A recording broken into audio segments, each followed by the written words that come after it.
सबको praise Lord. स्वागत है आपका हमारे यूट्यूब चैनल पर, जहां हम चर्चा करते हैं उन विषयों पर जो आपके दिल को और दिमाग को छू जाए।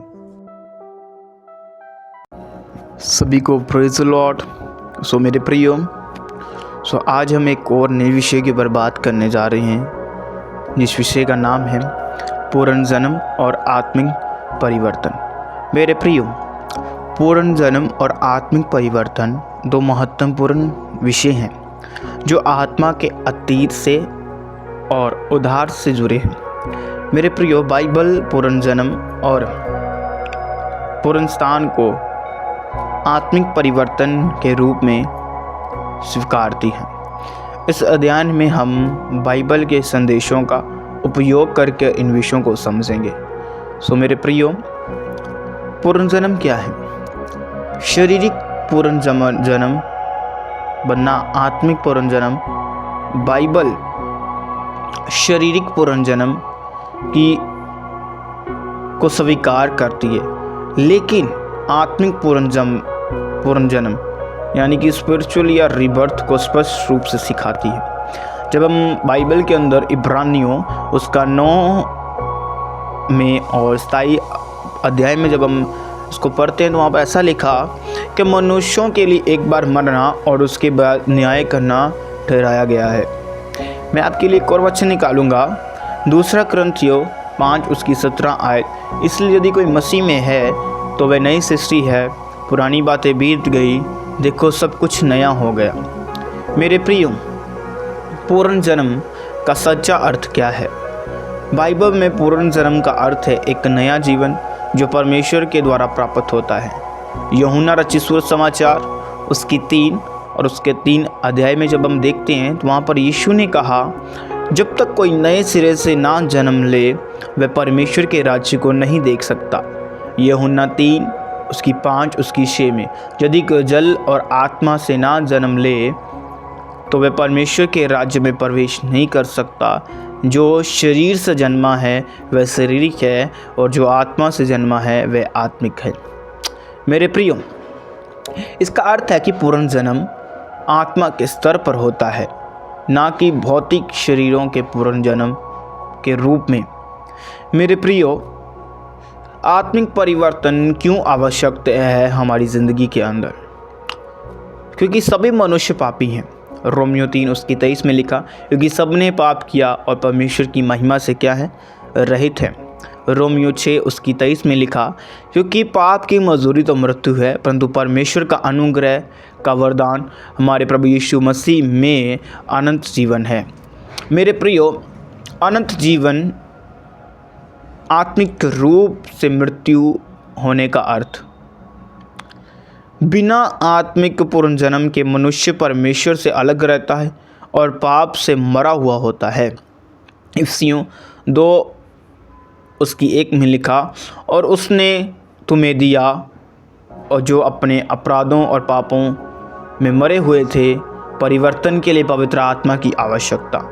हिजकियेल 36 उसका 26 अध्याय, मैं तुम्हें एक नया मन दूंगा और तुम्हारे भीतर एक नई आत्मा को डालूंगा। गलातियाँ की किताब उसका 2 अध्याय उसका 20 वचन, अब मैं जीवित ना रहा पर मसीह मुझ में जीवित है। आत्मिक पुनर्जन्म और नया जीवन पवित्र आत्मा का कार्य है। जब कोई व्यक्ति यीशु को अपने उद्धारकर्ता के रूप में स्वीकार करता है तो पवित्र आत्मा उसे नया जीवन देते हैं। तीमुथियुस 3 उसकी 5 में बाइबल में बताती है, उसने हमारे उद्धार किया धर्म के कामों के कारण नहीं जो हमने किए, परंतु दया के अनुसार नए जन्म और पवित्र आत्मा को नवीकरण के द्वारा परमेश्वर ने हमारा उद्धार किया। मेरे प्रियो, उसने पवित्र आत्मा के द्वारा हमें नया जीवन दिया। मेरे प्रियो, नया जीवन कैसा होता है हम ये भी देखेंगे। पुनर्जन्म का अनुभव करने के बाद व्यक्ति का जीवन बदल जाता है। रोमियो 12 उसकी 2 में लिखा, इस संसार के अनुसार ना ढले परंतु अपने मन के नए हो जाने से रूप रहित होते जाओ। गलातियाँ 5 अध्याय उसका 22 और 23 वचन पर हमें ऐसा लिखा है, पर आत्मा का फल प्रेम, आनंद, शांति, धीरज, दयालुगी, भलाई, विश्वास, नम्रता और संयम है। यीशु मसीह के माध्यम से उद्धार। यूहन्ना 14 उसकी 6।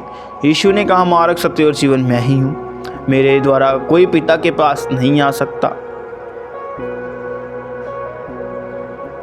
यूहन्ना 10 उसकी 28। मैं तुम्हें अनंत जीवन देता हूँ और वे कभी नष्ट ना होगा। जो लोग आत्मिक पूर्ण जन्म प्राप्त करते हैं वे परमेश्वर के राज्य में प्रवेश करेंगे। पहला यूहन्ना 5 उसकी 11 और उसका 12। परमेश्वर ने हमें अनंत जीवन दिया और यही जीवन उसके पुत्र में है। प्रकाशित वाक्य 21 उसका 4। और वह उनकी आँखों से सब हंजुओं को पोंछ डालेगा और ना मृत्यु रहेगी, ना शोक, ना रोना, ना पीड़ा होगी। आत्मिक परिवर्तन ही सच्चा पूर्ण जन्म है मेरे प्रियो।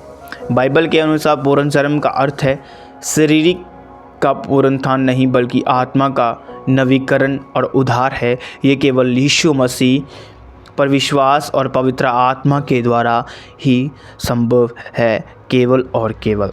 ये और किसी के द्वारा संभव नहीं है।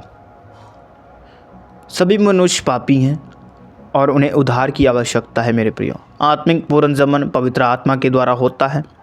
जो यीशु पर विश्वास करता है वह नया जीवन प्राप्त करता है। आत्मिक परिवर्तन के बाद व्यक्ति का जीवन प्रेम, शांति और धार्मिकता से भर जाता है।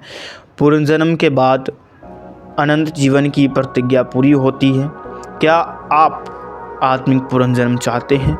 यदि हाँ, तो यीशु को अपने उद्धारकर्ता के रूप में आपको स्वीकार करना होगा कि यीशु मसीह ही केवल मुक्तिदाता है और कोई भी नहीं है। अगर आप पूर्ण जन्म यानी कि स्पिरिचुअल या रिबर्थ को अपनी ज़िंदगी के अंदर चाहते हैं तो आपको यीशु मसीह को अपना उद्धारकर्ता स्वीकार करना होगा।